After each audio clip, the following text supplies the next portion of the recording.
সাহাবায়ে কেরাম বা অন্য কেউ দেখতো এই এখন কি আছে, এই মুহূর্তে কি দেওয়া হয়েছে, নগদ কি, সেই চিন্তা করতেন। নবীজি নগদ চিন্তা না করে পরবর্তী বছর, তারপরে আগামী 2 বছর পর এভাবে তিনি চিন্তা করতেন, যার কারণে তিনি বিষয়গুলো সহজে দেখতে পারতেন। নবী করিম সাল্লাল্লাহু আলাইহি ওয়াসাল্লামের চিন্তাধারার, দৃষ্টিভঙ্গির তৃতীয় গুরুত্বপূর্ণ বিষয় হলো তিনি সব কিছুতেই প্রজ্ঞা, মেধার পরিচয় তিনি দিতেন।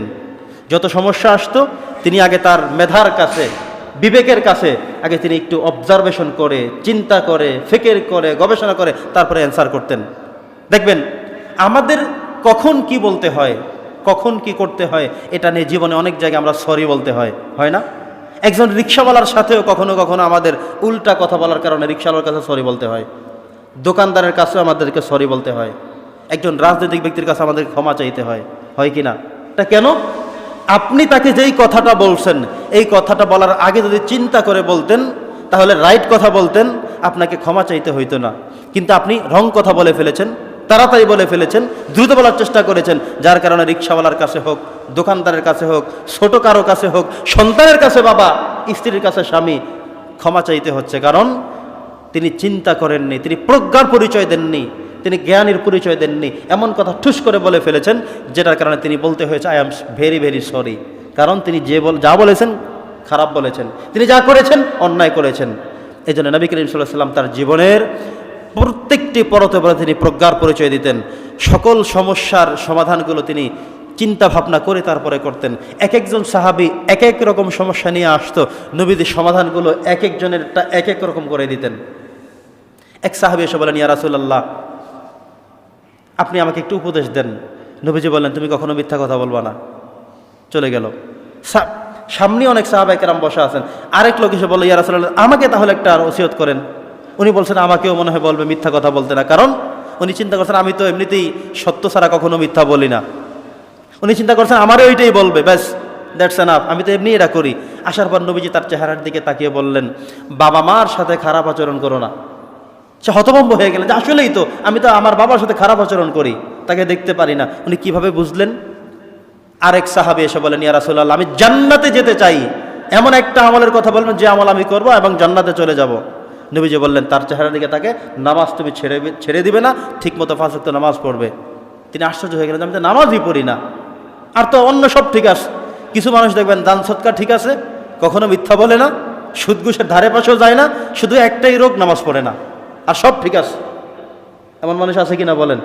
এখন ওই সাহাবী ওই লোক এসে বলেন, ইয়া রাসূলুল্লাহ, একটা আমলের কথা বলবেন, এই একটাই কর্ম, একটা দিয়ে যেন জান্নাতে যাই।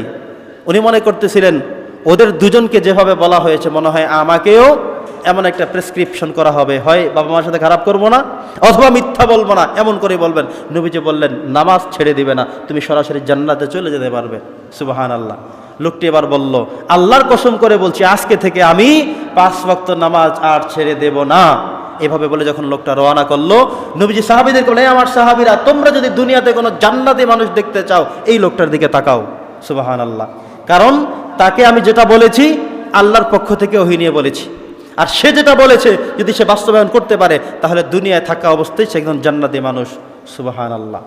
তাহলে কি বুঝতেছেন, নবীজি যার যেখানে সমস্যা তাকে সেই প্রেসক্রিপশনটাই তিনি দিয়ে দিতেন। এবার সাহাবায়ে কেরাম বললেন, হুজুর, একজনরে বললেন মিথ্যা কথা বলতে না, আরেকজনে বললেন বাবা মার সাথে খারাপ করতে না, আরেকজনকে নামাজের কথা, তো এক একজনকে এক একটা কেন বলেন?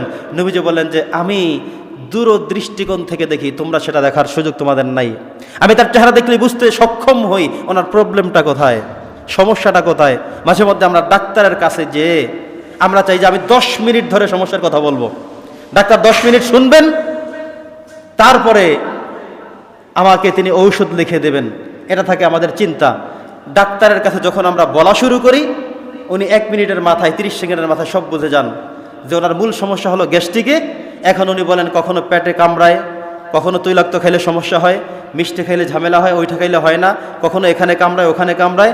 ডাক্তার প্রথমে বুঝে ফেললেন তার গ্যাস্ট্রিক সমস্যা, সে তার মতো লিখতেছে, কিন্তু যিনি অসুস্থ রোগী ছিলেন তিনি চিন্তা করলেন ডাক্তার আমার কথা না শুনতেই সব লিখে দিলেন। ঠিক কিনা বলেন? এখন উনি তো প্রথম কথা শুরু করার মাত্র তিনি বুঝে ফেলছেন সমস্যাটা হলো গ্যাস্ট্রিকে, আপনি যা বলছেন সব তার উপকরণগুলো বলছেন।